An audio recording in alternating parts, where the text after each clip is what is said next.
የሚያሳዝን ነው። ሰማይ ብለው በጣም የሚያሳዝን ብዙ ትችት፣ ብዙ ስድብ አጋጥሞታል በውፍረቱ ምክንያት። እሱን ለማሸማቀቅ ብዙ ነገር ተይዷል።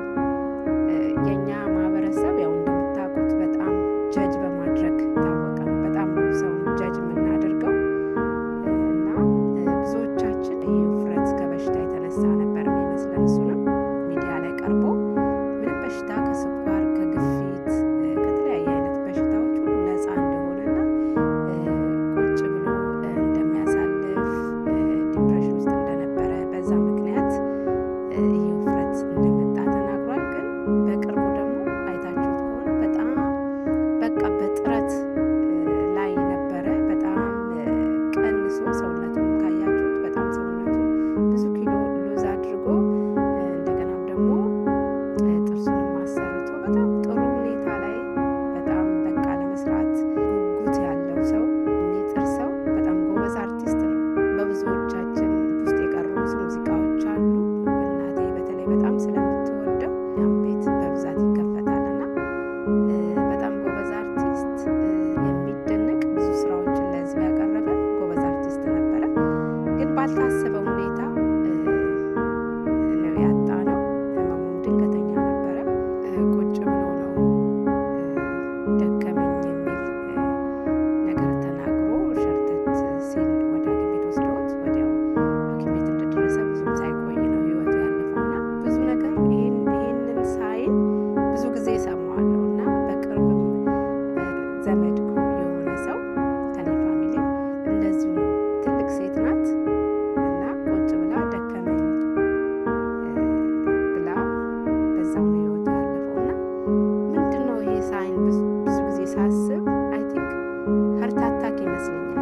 እሱ ሀርት አታክ ያው እንደምታውቁት ድንገተኛ ነው። ክትትል ከሌለን